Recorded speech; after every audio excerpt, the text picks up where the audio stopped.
Shalom saudaraku yang kekasih di dalam Tuhan kita, Yesus Kristus. Kita sedang dalam perjalanan pulang. Tidak lama lagi dan perselisihan akan berakhir. Semoga kita yang berdiri di tengah-tengah konflik selalu menjaga visi kita yang tidak terlihat. Lupakanlah hal-hal yang ada di belakang dan jangkaulah hal-hal yang ada di depan.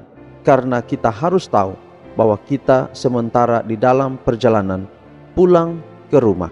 Sebelum kita dengarkan renungan harian kita hari ini, mari kita berdoa. Ya Tuhan Allah Bapa kami dalam sorga, kami ingin mendengarkan renungan harian pada hari ini.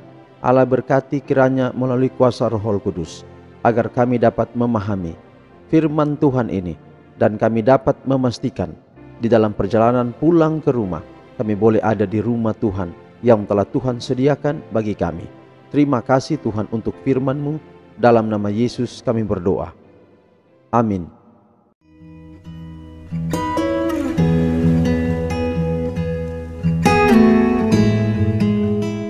Renungan harian pulang ke rumah sepanjang bulan Maret ini berjudul Penyerahan Diri dan Penerimaan.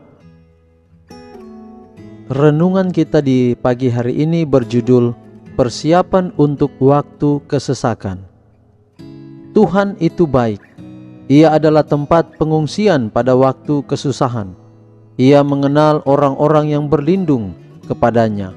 Nahum 1 ayat 7. Saudaraku yang kekasih, mari kita ikuti keterangannya. Suatu waktu kesesakan yang besar, seperti yang belum pernah terjadi, akan segera datang ke atas kita, dan kita akan memerlukan suatu pengalaman yang sekarang kita tidak miliki dan yang banyak orang terlalu malas untuk mendapatkannya. Sering penganiayaan lebih besar dalam dugaan daripada kenyataan yang sebenarnya, tetapi tidak demikian dengan Kristus yang ada di hadapan kita. Gambaran yang paling jelas tidak dapat menjelaskan betapa hebatnya ujian itu. Pada masa pencobaan itu, setiap jiwa harus berdiri sendiri di hadapan Allah.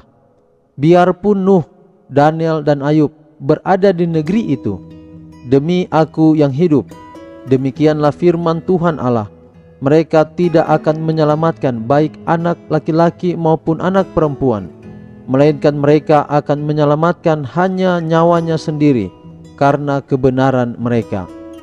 Yehezkiel 14 ayat 20.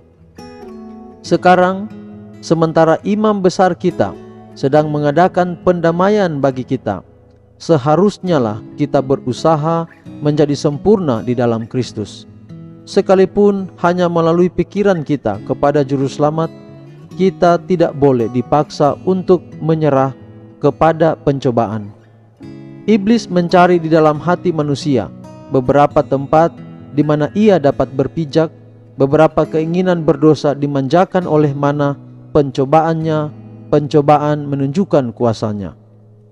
Tetapi Kristus menyatakan dirinya, sebab penguasa dunia ini datang dan ia tidak berkuasa sedikit pun atas diriku. Yohanes 14 ayat 30. Iblis tidak menemukan sesuatu pada anak Allah yang menyanggupkannya memperoleh kemenangan. Ia telah memelihara perintah-perintah Bapanya, dan tidak ada dosa di dalam dia yang dapat digunakan iblis menjadi keuntungannya. Inilah seharusnya keadaan mereka yang akan berdiri teguh pada waktu kesesakan. Dalam kehidupan inilah kita harus memisahkan dosa dari kita melalui iman kepada darah pendamaian Kristus. Juru selamat kita yang mulia mengundang kita untuk menghubungkan diri kita kepadanya, menyatukan kelemahan kita dengan kekuatannya, kebodohan kita kepada hikmatnya, ketidaklayakan kita kepada jasa-jasanya. Pimpinan dan pemeliharaan Allah adalah sekolah di mana kita mempelajari kelemah lembutan dan kerendahan hati Yesus. Tuhan selalu menempatkan di hadapan kita tujuan-tujuan hidup yang benar, bukan jalan yang akan kita pilih yang tampaknya lebih mudah dan lebih enak kepada kita. Tinggal kepada kita untuk bekerja sama dengan agen-agen yang digunakannya dalam menyesuaikan tabiat kita dengan teladan ilahi. Tak seorang pun yang melalaikan atau menunda pekerjaan ini yang dapat terhindar dari bahaya yang paling mengerikan kepada jiwa-jiwa mereka. Murka iblis bertambah-tambah, sementara waktunya sudah singkat, dan pekerjaan penipuannya dan kebinasannya akan mencapai puncaknya pada waktu kesesakan. Alfa dan Omega jilid 8 halaman 656 dan 657. Mari kita berdoa. Ya Tuhan Allah Bapa kami dalam sorga, terima kasih untuk firman Tuhan melalui renungan harian di hari ini yang telah kami dengarkan. Kiranya boleh menjadi berkat di dalam kehidupan kami, dapat menuntun kami di dalam perjalanan pulang ke rumah. Peliharalah kami sepanjang hari ini, di dalam setiap rencana dan di dalam setiap aktivitas kami. Kiranya selalu sepadan dengan setiap rencana Tuhan. Di dalam nama Yesus Kristus kami persembahkan doa ini. Amin. Demikianlah saudaraku yang kekasih, renungan harian yang telah kita dengarkan pada hari ini. Kiranya dengan renungan ini dapat memotivasi kita untuk semangat di dalam perjalanan kita untuk pulang ke rumah. Tuhan memberkati kita. Shalom.